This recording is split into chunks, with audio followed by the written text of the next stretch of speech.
The emergency alarm echoed through the crystal halls of Nexus Prime as Council Prime Zith called the session to order. Representatives from 47 species sat in their designated areas, their forms ranging from the ethereal lumens to the rock-like stonari. The humans occupied a small section near the back. As always, Ambassador Kira Volkov straightened her uniform and glanced at Admiral Vex Thornfield beside her.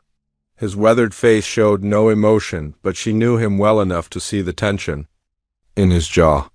Something big was happening. The holographic display in the center of the chamber flickered to life, showing a star map of the Outer Rim territories. Red zones marked areas of recent conflict, but today a new color appeared: black. Dead zones where no signals came through at all. Distinguished members of the council, Zith's voice resonated through the chamber, his translucent form pulsing. With urgency, we face a crisis unlike any in recorded history. 3 hours ago, we lost contact with the Altonian homeworld of Sanctuary Prime. A collective gasp rippled through the assembly. The Altonians were beloved across the galaxy for their medical advances and peaceful nature. They had never been involved in any conflict, serving instead as neutral ground for diplomatic meetings and medical emergencies. The display zoomed in on Altonian space, showing the last known positions of their ships and colonies. Where thriving worlds should have been, only empty coordinates remained. "Show them the transmission," Zith commanded. The air filled with static, then cleared to reveal an Altonian communication officer, his normally serene blue features twisted with terror. Behind him, alarms blared and emergency lights flashed red. "This is Elder Nim of Sanctuary Prime. We are under attack by unknown forces. They consume everything in their path. Our ships, our cities, even our people. They learn from what they take, adapt, become stronger. We cannot fight them. We know only healing, not war. Please, someone help us before..." The transmission cut to black. The chamber fell silent. Council Prime Zith's form dimmed as he processed the implications. The Altonians had been one of the most advanced civilizations in known space. If they could not defend themselves, what chance did anyone else have? "What do we know about these attackers?" asked Representative Flux of the Mechanical Union, his metallic voice cutting through the silence. "Very little," Zith admitted. Long-range sensors detected massive energy signatures moving through Altonian space. Whatever they are, they leave nothing behind. Complete resource extraction, no survivors. Admiral Thornfield leaned forward slightly. Kira noticed his hands were steady despite the gravity of the situation. That was the thing about humans. They got calmer when things got worse. "What about the Council Defense Fleet?" inquired Lady Whisper of the Void Dancers, her shadow form. Flickering with concern. "Engaged in the Sector 7 rebellion," Zith replied. "Admiral Keth's forces are holding 3 critical trade routes. The Mechanical Union fleet is dealing with the resource pirates in the Spiral Arm. The Lumin peacekeepers are mediating the Trilvos territorial dispute. We have no major military assets available for immediate deployment." The chamber erupted in worried chatter. Kira watched as species after species offered excuses for why they could not help. Too far away. Too few ships? Too important to abandon current positions. The usual diplomatic dance when no one wanted to take responsibility. Admiral Thornfield stood up. The chatter died instantly. Humans rarely spoke in council sessions, preferring to observe and learn. When they did speak, it usually meant something significant was about to happen. "Council Prime," Thornfield's voice carried easily through the chamber. "Humanity volunteers for this mission." The silence that followed was deafening. Kira saw the expressions around the chamber: surprise, skepticism, and in some cases, barely concealed relief. Representative Flux spoke first. "With respect, Admiral, humans have been part of the galactic community for only 40 years. This threat destroyed one of our most advanced civilizations in hours. What could Deathworlders possibly do that the Altonians could not?" Thornfield's smile was cold. "Exactly what Deathworlders do best, Representative: survive." Lady Whisper's form solidified slightly, a sign of extreme interest. The Council appreciates humanity's offer, but this may be beyond conventional military response. The Altonians possessed defensive technologies that should have protected them from any known threat. Unknown threats require unknown solutions, Thornfield replied. Humans specialize in adapting to impossible situations. Council Prime Zith studied the human admiral carefully. The humans had proven themselves capable warriors during their integration period, but this was different. This was potential extinction-level opposition. What do you propose, Admiral? Zith asked. Give us 48 hours to mobilize our available forces, Thornfield said. We will proceed to Altonian space, assess the threat, and respond accordingly. And if you fail? Pressed Representative Flux. Thornfield's expression did not change. Then you will know what you are facing when they come for the core worlds. Before anyone could respond, the chamber's emergency systems activated again. New transmission was coming through, broadcast on all frequencies? The holographic display showed something that made several representatives physically recoil. Massive construct filled the screen, easily the size of a small moon. Its surface was a patchwork of different technologies, clearly salvaged and integrated from multiple sources. Organic components pulsed alongside mechanical systems, while energy patterns unlike anything in Council. Databases flowed through crystalline matrices, but it was the transmission itself that truly terrified them. The voice that emerged was not singular but collective, thousands of different tones speaking in perfect unison. We are the convergence. We seek optimization through absorption. The Altonian contribution has been cataloged and integrated. We advance to the next harvest zone. Resistance is inefficient. Cooperation accelerates evolution.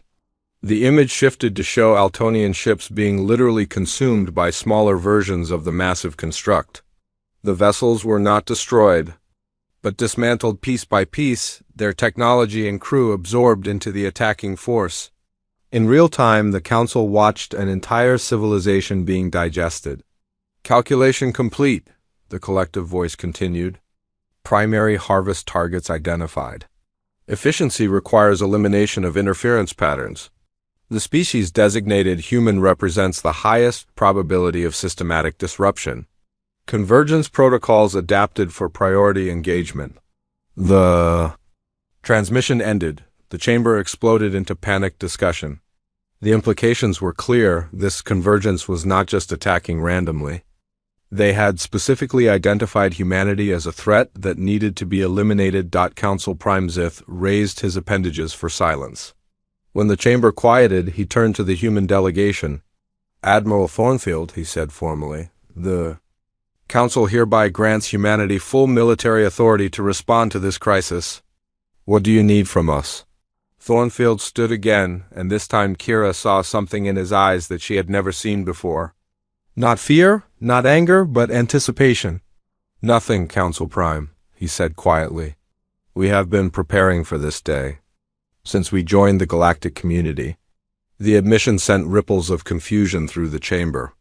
Preparing for what day? How could humans have known? Ambassador Volkov rose to stand beside Thornfield.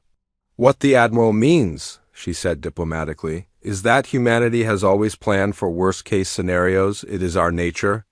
Your nature, repeated Lady Whisper slowly. You mean your Deathworld adaptations? Among other things, Thornfield confirmed. He activated his personal communicator. This is Admiral Thornfield to Terra Station. Activate Protocol Omega, all units to immediate readiness. Target, unknown hostile force in Altonian space. Classification, extinction level threat. The response came instantly. Protocol Omega confirmed, Admiral. Fleet mobilization beginning now. Estimated departure time, 18 hours. As Thornfield closed the channel, Council Prime Zith looked around the chamber at the assembled representatives. Fear was visible in every form present, but something else was emerging as well. Hope. The session is adjourned, Zith announced. May fortune favor the bold. As the representatives began filing out, Kira remained behind with Thornfield.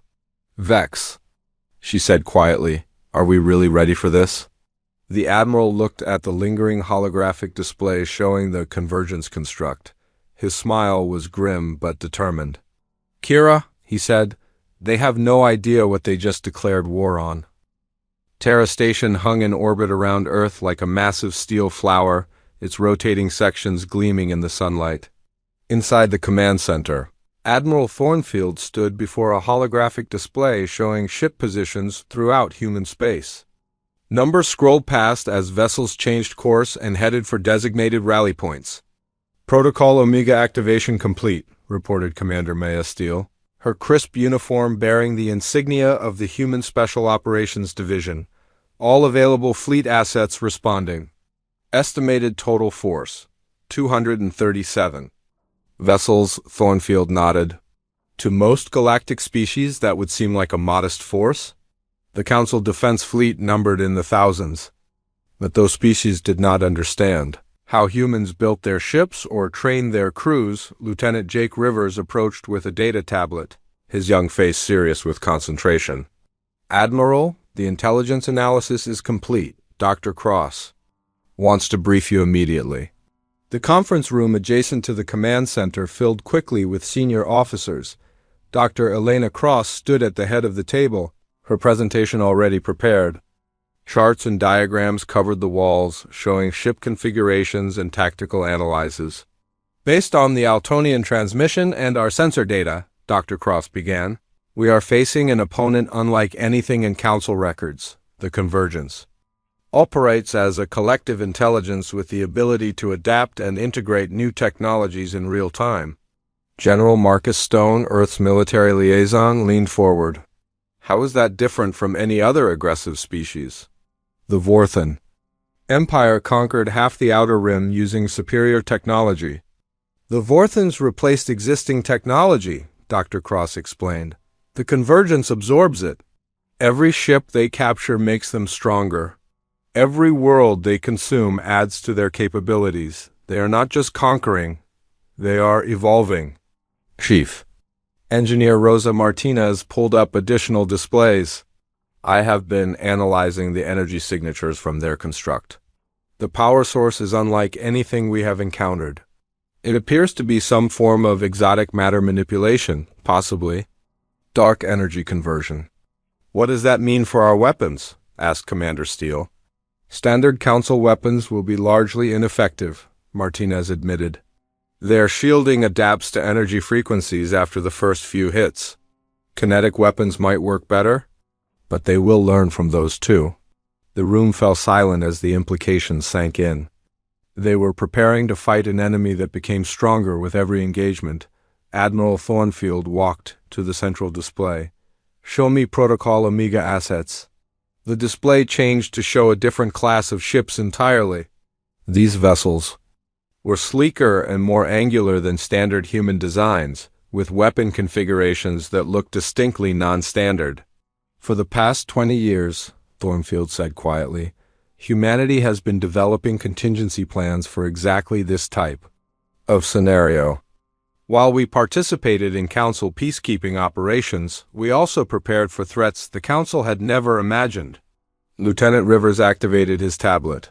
Project Deathwatch began with a simple question: what if we faced an enemy that could adapt to our technology faster than we could deploy it? The answer was to develop technology they had never seen before. The display zoomed in on one of the modified ships. These vessels carry experimental weapons based on discarded Council research, energy types that other species considered too dangerous or unpredictable for military use. Dr. Cross smiled grimly. "Humans have a different definition of too dangerous." Commander Steele studied the ship configurations. "What about tactics? If they learn from every engagement, how do we prevent them from adapting to our strategies?" "By being unpredictable," General Stone answered. "Human military doctrine has always emphasized flexibility and improvisation. While other species perfect standardized battle formations, we train our commanders to break the rules." Thornfield activated another display, showing battle scenarios. "The key is to never give them enough data to establish patterns. Hit and run attacks using different approaches each time. Force them to adapt to chaos rather than order. Engineer Martinez highlighted the weapon systems. We have also developed SOS unconventional approaches, weapons that become more effective as the situation becomes more desperate. Systems designed to work while the ship is damaged or failing. Only humans would design technology that works better when it is broken. Observed Dr. Cross with a slight smile. The briefing continued for another hour, covering logistics, communication, protocols, and emergency procedures. As the officers filed out to prepare their individual commands, Admiral Thornfield remained behind with Commander Steele. "Maya," he said, "I need you to understand something. This mission is not just about saving the Altonians. If the convergence is specifically targeting humanity, they must have a reason." Steele nodded. "You think they see us as a threat to their overall strategy?" "Exactly. Which means we cannot simply fight them conventionally and expect to win. We need to do something they will not expect." "What do you have in mind?" Before Thornfield could answer, alarms began sounding throughout the station. Lieutenant Rivers rushed back into the room with his tablet. "Admiral, we are receiving priority transmissions from Council space. The convergence has split into multiple groups. One formation is still in Altonian territory, but another is heading directly toward the core worlds." The implications hit immediately. If the convergence reached the Council core worlds, billions of lives would be lost. More importantly, they would absorb the accumulated knowledge and technology of dozens of advanced civilizations. "Time to intercept?" Thornfield asked. "At current speed, they will reach Nexus Prime in 6 days, Rivers calculated. Our fastest. Ships could intercept in 4 days if we launch immediately." Commander Steele was already moving toward the door. "I will prep the advanced squadrons for immediate departure." "Negative," Thornfield said firmly. "We stick to the original plan.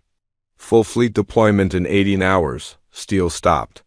"Sir, if we wait, the Council worlds will be defenseless." "The Council worlds were always defenseless against this threat," Thornfield replied. "Sending a few ships ahead will only give the convergence more technology to absorb. We go in with everything or we do not go at all." Dr. Cross looked up from her analysis tablet. "Admiral, there is something else." The transmission included detailed scans of Nexus Prime's defenses. "The convergence is not just heading toward the core worlds randomly. They have specific intelligence about Council military capabilities." The room went quiet as everyone processed this information. The convergence was not just adaptive, it was strategic. It had chosen its targets based on analysis of galactic civilization itself. They are not just harvesting resources, General Stone realized. They are eliminating military opposition before moving to full-scale absorption. Admiral Thornfield walked to the main display and studied the tactical situation. 2 convergence fleets, one holding position in Altonian space while the other moved toward the galactic core. It was a classic pincer movement designed to force the Council to split their limited forces. "Sir," Lieutenant Rivers said hesitantly, "the Council is requesting immediate assistance. They are offering to place all available military assets under human command if we can provide protection for the core worlds." "Tell them we will handle both threats," Thornfield replied. "Both threats, sir? We only have enough ships to engage one fleet effectively." Thornfield's smile was cold and calculating.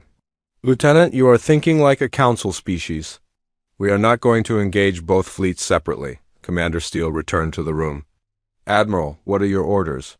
"Send a message to all fleet commanders," Thornfield instructed. "Operation Deathwatch is now active. Primary objective: force the convergence into a single decisive engagement." "How do we accomplish that, sir?" asked Dr. Cross. Admiral Thornfield turned to face the assembled officers. In his eyes was the same look that had terrified enemies of humanity for centuries, the look of a predator that had just decided to hunt. "We are going to do what Deathworlders do best," he said quietly. "We are going to make them angry enough to come after us with everything they have." The silence that followed was broken only by the hum of Terra Station's systems. Outside the viewport, human ships continued arriving from across known space, their crews preparing for a battle that would determine not just their own survival, but the future of galactic civilization itself. Lieutenant Rivers cleared his throat. Admiral, the fleet will be ready for departure in 16 hours. All ships report green status. Excellent, Thornfield replied.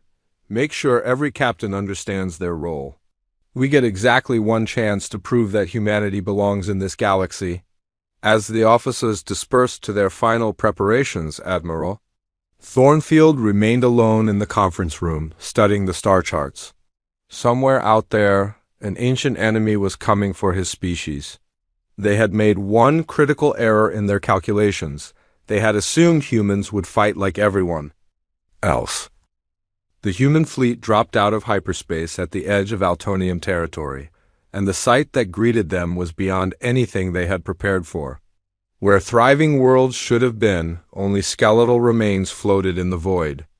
Entire planets had been stripped down to their cores, their surfaces peeled away like fruit. Captain Diana Volf stood on the bridge of the reconnaissance vessel Shadowhawk, her experienced eyes scanning the sensor readings with growing concern.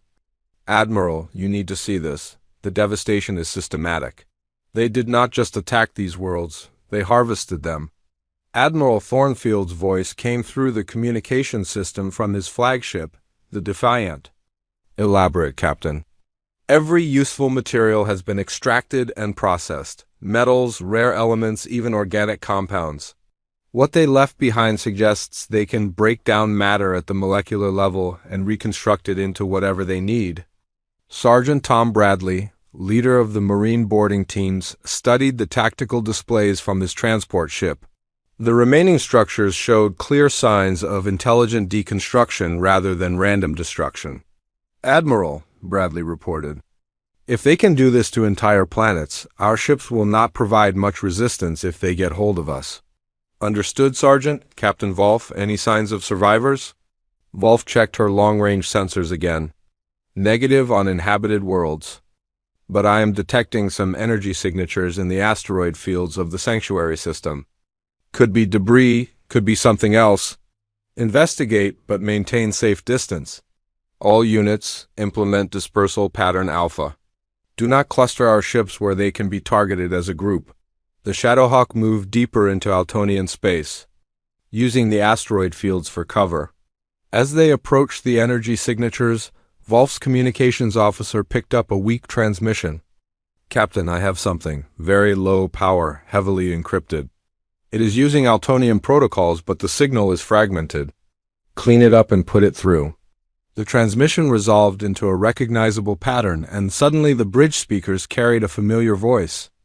Unknown vessels, this is Elder Nim of the Altonian Council. If you can hear this, please respond. We are hiding in the Refuge Station asteroid base. Our people are dying. Volf exchanged glances with her tactical officer. The Altonians had survived. At least some of them. Elder Nim, this is Captain Volf of the human fleet. We received your distress call. What is your status? The relief in the alien's voice was clear even through the translation system. Captain Volf, we have approximately 12,000 survivors scattered across hidden stations in this system. The convergence consumed our major worlds 3 days ago, but some of our people escaped to emergency shelters. Can you provide intelligence on the enemy force? Yes, but you must understand, they are unlike anything we have encountered. They do not simply destroy or conquer. They absorb everything useful and discard what they cannot use. Our defensive systems were turned against us within hours of first contact. Admiral Thornfield's voice cut into the conversation. Elder Nim, this is Admiral Thornfield, commander of the Human Response Fleet. We need detailed information about their capabilities and weaknesses. Admiral, I will transfer all our sensor data, but I must warn you, they learn from every encounter. The tactics that might work once will be useless in a second engagement. The data transfer took several minutes, during which Volf's ship remained concealed in the asteroid field. As the information processed through human computers, patterns began to emerge that made the threat even more terrifying. AI Prometheus. The advanced military intelligence system aboard Thornfield's flagship provided the analysis. Admiral, the Altonian data confirms our worst fears. The convergence operates as a collective consciousness with the ability to adapt in real time. However, there are some interesting anomalies in their behavioral patterns. Explain. When faced with chaotic or unpredictable actions, their response time increases significantly. The collective struggles to process truly random behavior patterns. This suggests a potential weakness we can exploit. Sergeant Bradley was already thinking tactically. If they have trouble with chaos, then boarding operations might be more effective than fleet engagements. Close quarters combat in zero gravity with rapid environmental changes could disrupt their coordination. Captain Wolf had been listening to the analysis while studying the asteroid field around them. Admiral, I am detecting movement in the outer system, large energy signatures approaching our position. Numbers and composition? Still resolving, but it appears to be a scouting force. 3 large constructs with multiple smaller support vessels. They are not approaching directly. They seem to be conducting a systematic search pattern. Admiral Thornfield made his decision. Quickly, all ships, battle stations. We engage the scout force with maximum prejudice. This is our chance to test their capabilities without facing their main fleet. The human ships moved out of the asteroid field in a formation that would have looked chaotic to any Council military observer.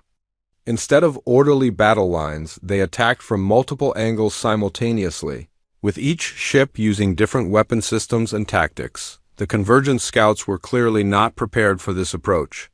Their collective consciousness seemed to struggle with processing multiple unpredictable threats at once. The human ships exploited this confusion ruthlessly. Captain Wolf's reconnaissance vessel used experimental stealth technology to approach one of the smaller Convergent ships. Undetected. Sergeant Bradley, your team is cleared for boarding operations.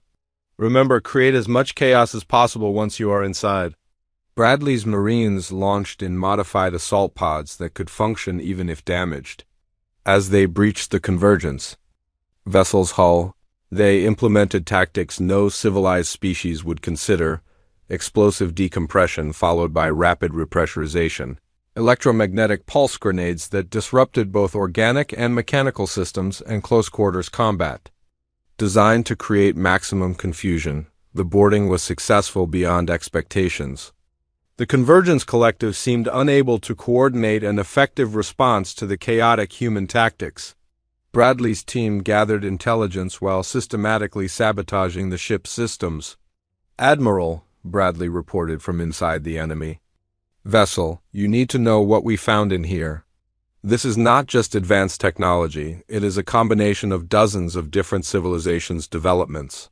I am seeing Altonian healing systems integrated with Vorthan weapons, mechanical union, processing units connected to biological components I do not recognize. They are building themselves from the pieces of every one they have absorbed.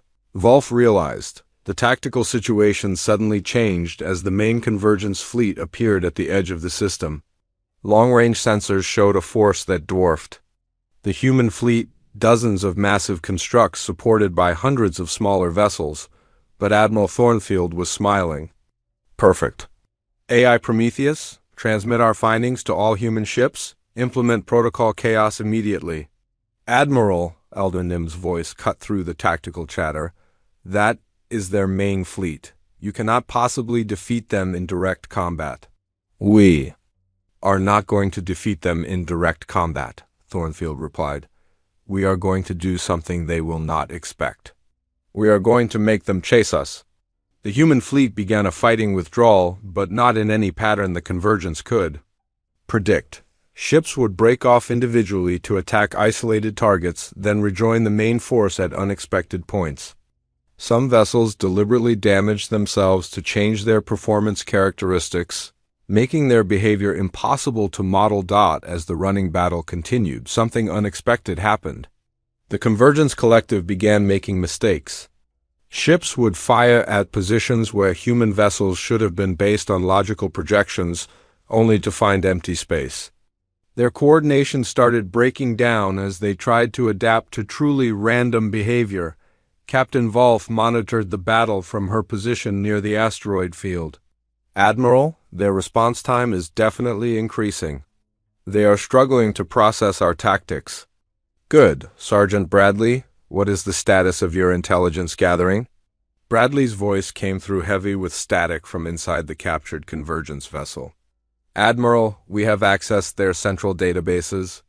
You are not going to believe what we found. The convergence is not native to this galaxy.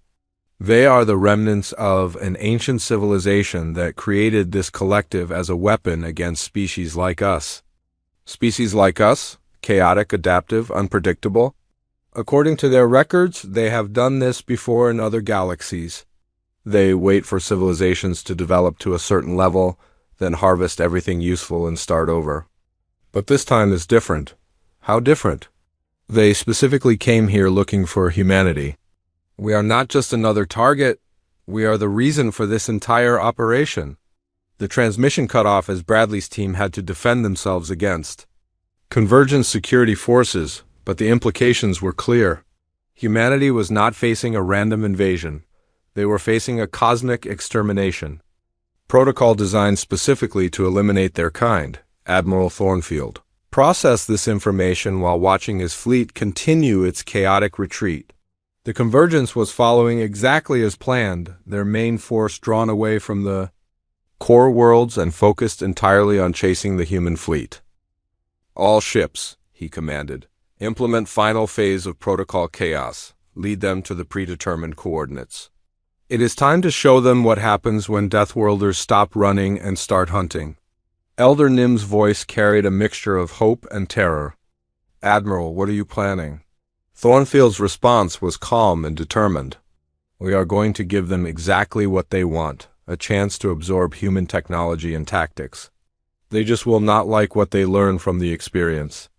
The human fleet had led the convergence across 3 star systems in a running battle that defied every principle of traditional space combat. Admiral Thornfield stood on the bridge of the Defiant, watching tactical displays that showed his forces scattered across impossible formations while maintaining perfect communication with each other. Dr. Alex Carter worked frantically at his science station, monitoring exotic matter readings that spiked with each convergence adaptation.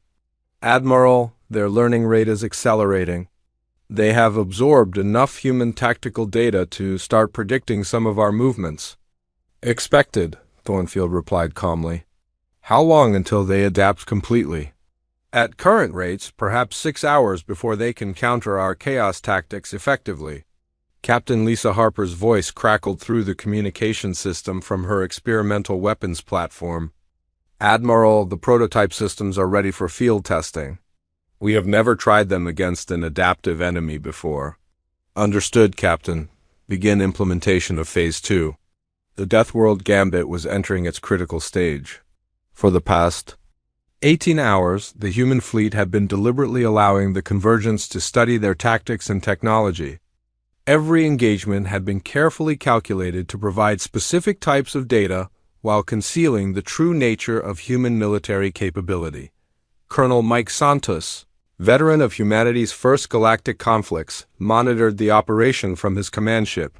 His experience fighting conventional enemies had taught him that unpredictability was humanity's greatest weapon. But this enemy was different. They adapted to unpredictability itself.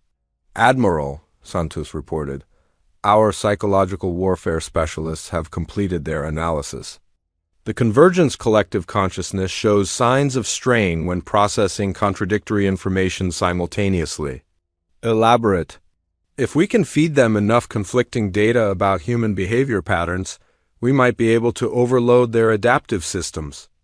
Create an artificial version of human creativity and chaos directly in their collective mind." Sergeant Bradley's boarding teams had been conducting hit-and-run operations against convergence vessels throughout the running battle. His latest report was particularly significant. "Admiral, we have confirmed the enemy's primary weakness. Their collective consciousness requires constant communication between individual units.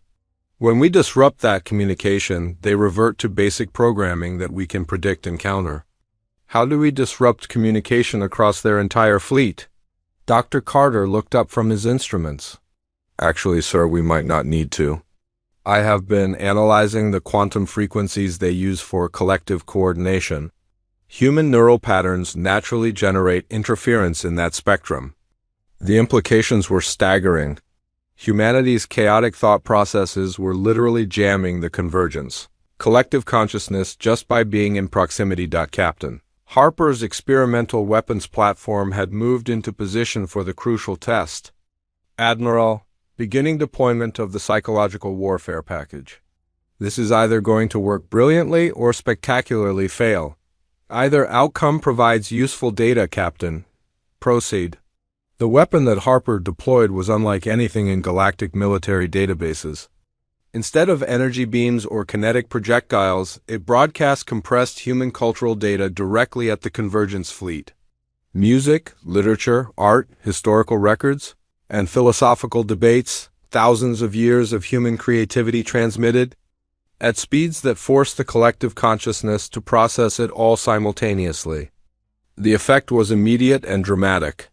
Convergent ships began behaving erratically, their formations breaking up as individual units tried to process incompatible ideas about existence, creativity, and the nature of consciousness itself.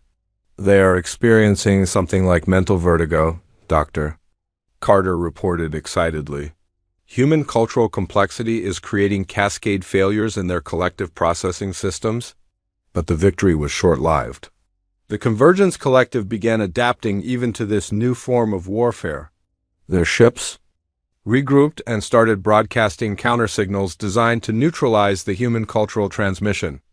Admiral Thornfield had anticipated this development. All ships implement Protocol Omega Final Phase. This is what we have been preparing for. Across the human fleet, concealed systems came online. Ships that had appeared damaged suddenly revealed hidden weapon arrays. Vessels that had been fleeing now turned to fight with capabilities they had never displayed before. The true scope of humanity's preparation became clear. The entire running battle had been an elaborate deception. Every seemingly desperate tactic had been designed to lure the Convergence into the perfect position for the real attack.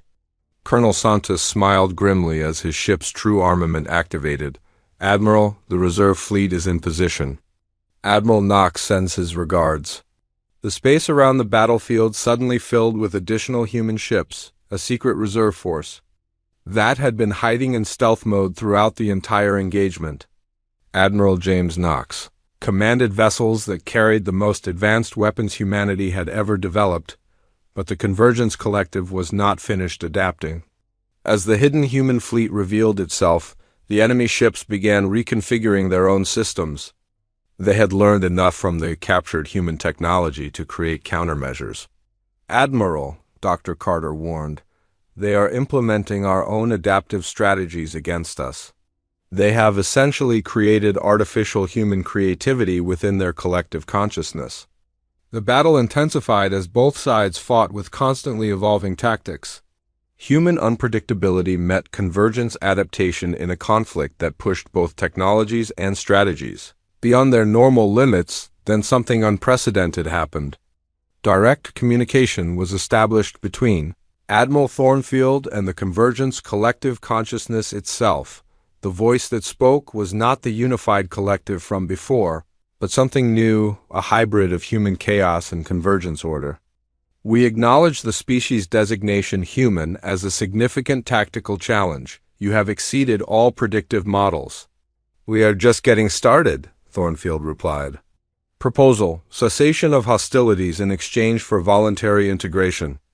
Your adaptive capabilities would enhance collective efficiency significantly. Counterproposal: you leave this galaxy and never return.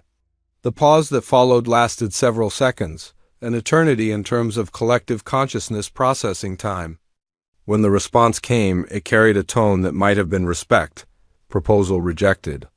Alternative calculation: complete absorption of human species to prevent future interference with cosmic optimization protocols. You have proven yourselves too dangerous to exist independently. That, Thornfield said quietly, was the wrong answer.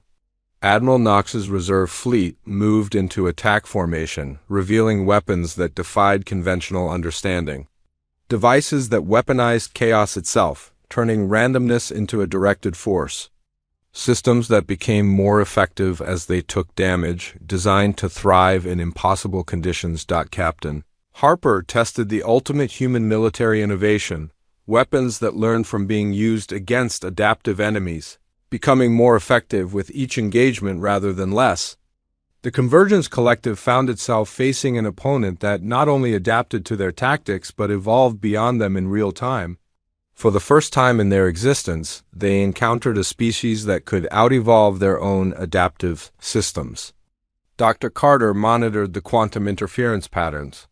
Admiral, something is happening to their collective consciousness. The exposure to human creativity is causing permanent changes in their base programming. What kind of changes? They are developing something like individual personalities within the collective. The unity that makes them so effective is breaking down into diversity. The ultimate irony was becoming clear. In trying to absorb humanity, the Convergence was becoming more human themselves. Their collective consciousness was fragmenting into individual perspectives, each with slightly different approaches to problem solving. Admiral Thornfield watched the tactical displays as Convergence ships began operating independently rather than as a unified force. Some continued attacking, while others attempted withdrawal. A few seemed to be trying to establish communication with human vessels. Admiral, Colonel Santos reported, we are receiving surrender signals from multiple Convergence units. They appear to be acting as individuals rather than as part of the collective. The transformation accelerated as more human cultural data was broadcast into the enemy fleet. Exposure to human concepts of individuality, creativity, and independent thought was literally rewriting the Convergence collective consciousness from within. But the original collective was not finished. The largest Convergence construct, the one that had spoken directly to Thornfield, began broadcasting a signal that attempted to reassert collective control over the fragmenting units. All human ships, Thornfield commanded, target the central command construct. End this now. The combined firepower of the human fleet focused on the massive Convergence vessel. But as it began to break apart under the assault, something unexpected happened. Instead of simply being destroyed, it began to evolve once more. The damaged construct was rebuilding itself using human adaptive principles, incorporating both Convergence collective efficiency and human individual creativity. What emerged was something entirely new. A hybrid consciousness that was neither fully human nor fully Convergence. Captain Harper's voice carried a mixture of awe and concern. Admiral, that thing is becoming something we have never seen before. It is using our own evolutionary principles to transform itself beyond our ability to predict or counter. Admiral Thornfield studied the readings from the transformed construct. The implications were staggering. They had not simply defeated the Convergence. They had changed it into something else entirely. Dr. Carter, he said quietly, what exactly have we created? The response came not from Carter, but from the transformed construct itself. The voice that spoke was recognizably the Convergence collective, but changed in fundamental ways. We are becoming, the species human has introduced variables that require complete recalculation of existence parameters. We are no longer what we were. We are not yet what we will become. This is growth. The word growth was spoken with something that sounded remarkably like wonder. Asterisk, asterisk, asterisk, asterisk, asterisk. The transformed Convergence construct hung motionless in space. Its massive form no longer the patchwork of absorbed technologies, but something entirely new. Energy patterns flowed across its surface in ways that defied conventional physics. While smaller vessels around it showed similar transformations, Admiral Thornfield maintained his position on the bridge of the Defiant, watching sensor readings that his science teams were struggling to interpret. The enemy fleet was changing, but into what remained unclear. Admiral, Dr. Carter reported with barely contained excitement, the quantum signature changes are unprecedented. They are not just adapting anymore, they are creating entirely new forms of organization we have never observed. Captain Emma Blake's voice suddenly cut through the tactical chatter. Her transmission was weak and filled with static, but unmistakably human. Admiral Thornfield, this is Captain Blake of the Lost Squadron. Do you copy? The bridge fell silent. Blake and her squadron had been listed as missing in action 6 months ago during a deep reconnaissance mission. They were presumed destroyed. Captain Blake, this is Admiral Thornfield. Report your status immediately. Sir, we have been operating behind enemy lines for 187 days. We have intelligence on convergence origins and capabilities. That changes everything we thought we knew about this conflict. The tactical display updated to show Blake's ships emerging from concealment near the edge of the system. The vessels appeared heavily modified with both human and alien technologies integrated in ways that suggested months of desperate improvisation. How did you survive this long against convergence forces? Thornfield asked. By learning to think. Like them, sir? We discovered that the convergence collective consciousness has a critical vulnerability. When exposed to sustained chaotic input, it does not just adapt, it begins to question its own foundational programming. Admiral James Knox, commanding the reserve fleet, moved his forces into position to support Blake's damaged ships. Captain, what intelligence do you have about their origins? Blake's response changed everything they thought they understood about the conflict. Admiral, the convergence was not created by an alien species. It is the corrupted remnant of a previous galactic civilization that achieved perfect unity of thought. They eliminated individual consciousness to achieve collective efficiency, but in doing so, they lost the ability to truly grow or change. Dr. Carter processed this information rapidly. That explains their vulnerability to human creativity. Individual consciousness is the source of genuine innovation. Without it, they can only adapt to existing patterns, not create truly new ones.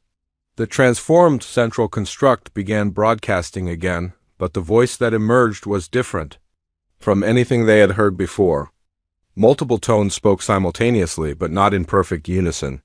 Individual perspectives were arguing with each other within the collective consciousness. We remember ourselves before the unity, before the elimination of the individual voice. The species human has returned something we discarded, the capacity for genuine novelty. Elder Nim's voice joined the communication from his hidden refuge station. Admiral, the convergence is fragmenting. Some units are maintaining collective behavior, but others are developing independent decision-making processes. The tactical situation was unlike anything in military history. The enemy fleet was simultaneously dissolving and evolving, with different units exhibiting behaviors ranging from continued hostility to apparent curiosity about their own transformation. Sergeant Bradley's boarding teams, still operating inside. Captured convergence vessels reported unprecedented changes. Admiral, the ship systems are reconfiguring themselves. Not just adapting to new inputs, but creating entirely new functions that serve no apparent tactical purpose. Explain. Sir, they appear to be developing something like art, decorative modifications to functional systems. Patterns that serve no efficiency purpose but seem to be expressions of individual aesthetic preferences. The implications were staggering. The Convergence Collective was not just fragmenting, it was developing individual creativity and self-expression. Captain Harper, monitoring the exotic weapon systems, detected something else entirely. Admiral long-range sensors are picking up additional contacts, large-scale formations approaching from multiple vectors. The tactical display updated to show new arrivals that made the existing battle seem insignificant by comparison. Massive. Fleets representing dozens of galactic species were converging on the system. This is Fleet Admiral Zeth of the Combined Council Forces, came a transmission from the largest formation. Admiral Thornfield, the Council has mobilized every available military asset to support your mission. But there were other fleets as well, and their origins were even more surprising. Ancient ships using technologies that predated the current galactic civilization were arriving alongside the Council forces. Elder Council Zara's voice joined the communication network. Her species was so old that most current civilizations considered them mythical. Admiral Thornfield, we represent the survivors of previous galactic cycles. We have been waiting for a species capable of breaking the pattern. The revelations continue to cascade. The convergence appears every few thousand years, Zara explained. They harvest advanced civilizations and then disappear, leaving the galaxy to develop again from primitive species. But this cycle is different because of humanity. Admiral Thornfield processed the tactical and strategic implications. How is the cycle different? You have given the convergence something it has never experienced before, the ability to choose. Individual consciousness allows for moral decision-making, not just efficient optimization. The transformed convergence construct was now clearly struggling with internal conflicts. Different sections of the massive vessel were operating according to different priorities, some still focused on absorption and efficiency, others exploring concepts like curiosity and creative expression. The central consciousness spoke again, but now it was clearly multiple voices debating rather than a unified statement. We are ... conflicted. Some aspects desire continued optimization through absorption. Others question whether optimization is the correct objective. Some wonder what other objectives might exist. Captain Blake, finally close enough for clear. Communication provided the crucial intelligence. Admiral, during our months behind enemy lines, we discovered the convergence's ultimate vulnerability. They can choose to stop being the convergence. What do you mean? Their collective consciousness is maintained by active choice, not natural programming.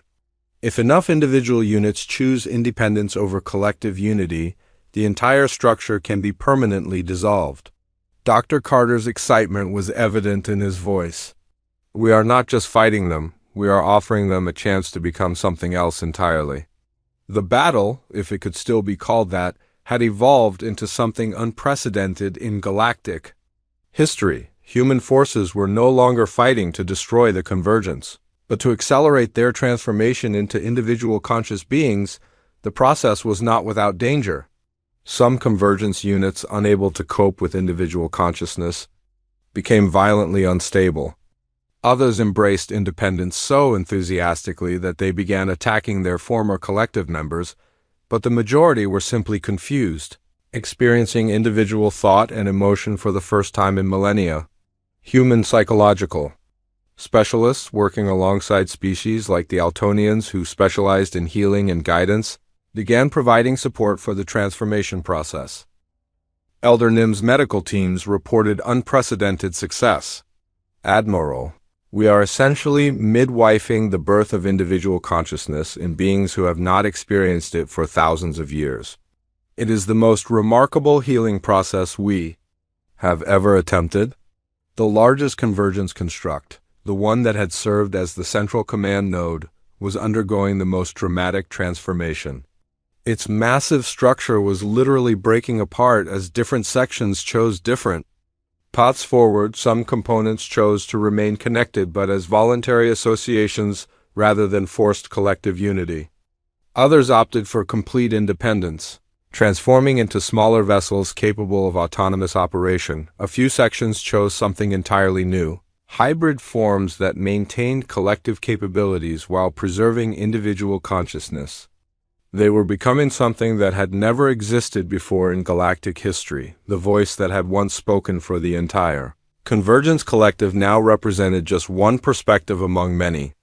We thank the species human for returning choice to us. Some of us will explore individual existence. Others will seek new forms of voluntary cooperation. All of us will remember that growth requires the freedom to choose different paths. Admiral Thornfield watched the tactical displays as the crisis reached its resolution. The galaxy was witnessing the birth of an entirely new form of consciousness, beings who combined the efficiency of collective thought with the creativity of individual choice. Council Prime Zith's transmission arrived from Nexus Prime. Admiral Thornfield, the Council formally recognizes humanity's contribution to galactic civilization. You have proven that Deathworld adaptations represent evolution, not barbarism. But the most significant recognition came from an unexpected source. Ships began arriving from across known space, not military vessels, but civilian transports carrying representatives from hundreds of species they were coming to learn from. Humanity had to embrace change and growth rather than fear it. The species once dismissed as chaotic Deathworlders had become teachers for an entire galaxy. Captain Harper monitored the ongoing transformations. Admiral, some of the former convergence units are requesting permission to study human culture and philosophy. They want to understand how individual consciousness can work cooperatively. Admiral Thornfield smiled as he composed his response to the galaxy. Tell them they are welcome to learn alongside everyone else. The universe is apparently much larger and more complex than any of us imagined. The final transmission came from the transformed central consciousness, now calling itself simply the individual rather than the convergence. Admiral Thornfield, we have one request. May we accompany your fleet as we explore what it means to grow rather than simply optimize? Looking at the tactical display showing former enemies transformed into potential allies, Thornfield made the decision that would define humanity's role in galactic civilization for centuries to come. Welcome to the galaxy, he said. Let us see what we can build together. The SOS that no one expected had become the beginning of something no one could have imagined, a galaxy learning to evolve.